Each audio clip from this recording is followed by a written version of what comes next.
So Brian Cashman, the Yankees general manager, made some really, really interesting comments when he was talking to reporters this past weekend. And I think you're going to find it interesting. I really do. I mean, it's about Aaron Judge and impending free agency and contract and whatever else. I'll get to that, but let me recap the Mets-Padres last night first, okay? And the Yankees are going to be putting out their roster in the next day. They have to be because they play tomorrow against the Cleveland Guardians. So when that comes out, you'll get it. So please subscribe to the channel if you haven't done that yet. Okay, and hit the notification bell so you know exactly when these things come out. So I thank you for that. And so the Mets, I mean, it was the Joe Musgrove show last night. 7 shutout innings of one-hit ball against the mighty Mets lineup. Unbelievable. I mean, it really was. And then the Trent Grisham show kept going. He's been playing extremely well. He's like the stud for the Padres this offseason.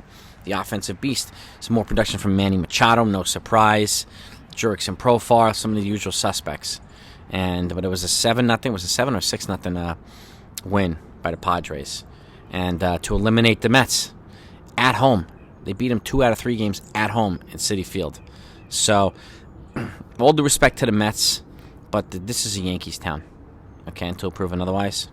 You did have a great year, and I give credit to the Mets and Uncle Steve Cohen for really, really showing that he's serious about winning, and I'm sure he's going to do it again this offseason by continue to fortify this team. And they just played really, really well. You know, and just looks like they just ran out of steam at the end, unfortunately. And that happens to a lot of teams. It's happened to the Yankees a lot of times. So credit to the Mets for having a great year. Okay? And I got to give them that. Now, Padres are moving on to play the Dodgers. So, and this is not a... I mean, they're like the Mets. I mean, they're also very aggressive in free agency and trades. They've loaded up that starting rotation with trades. They've loaded up everything. They traded for Juan Soto. Josh Hader came in last night, looked filthy.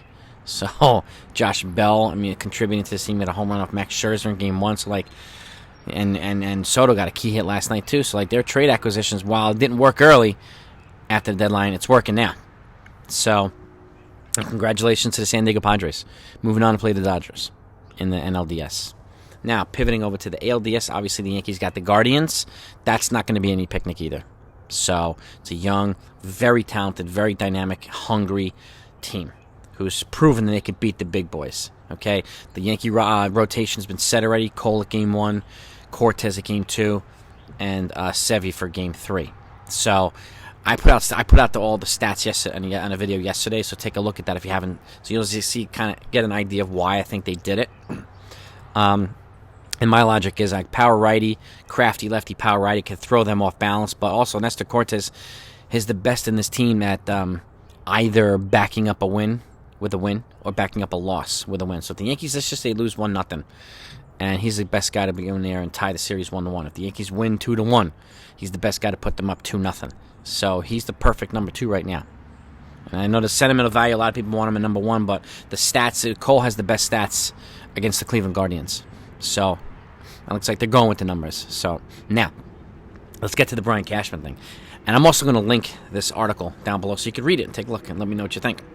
He was talking to reporters, and obviously the conversation with Aaron Judge, and he's had a great year, and you know, we hope he comes back. You know, the usual telling people stuff that they already know. You know what I mean? And us, that we already know.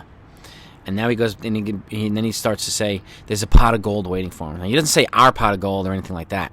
Or don't worry, we're going to pay this man and blah, blah, blah. But he says there's a pot of gold waiting for him. Everybody knows that. Okay, everybody knows at this point he's going to get paid more than the Yankees offered him before the season started, which was 7 years, $213.5 million, $30.5 million per year. Okay, and not including the arbitration year, which would have been this year, which they offered $17 million, he got $19. So their total outlay would have been $230.5 million. And based on the stats that he had up to that point, not including this year, that looked like a very reasonable offer, okay? But the fact is, and like Cashman said too, he stayed healthy now for the last 2 years. And look at the stats he's put up, okay? He's proven he can do that. So they figured they tweaked some things and modified some things, and, you know, I don't know what the hell is. If it's Bikram yoga, whatever, it's working, okay? And, you know, so that number at the time looked pretty solid and reasonable. It doesn't now, obviously. He's going to get at least 100, maybe 150 million more. Like, it's going to be so much more. You're going to have to back up the Brink truck. I mean, that's it. So, but he was very, very calculated in this interview with the reporter, saying that he's going to get that and want him back, but he kept mentioning his health, alluding to the past injury issues and this, that, and that, and whatever else, right? So that to me showed, and he's methodical with this stuff. He does this before. He drives a hard line in free agency, so he'll have his excuses, his alibis, his talking points ready.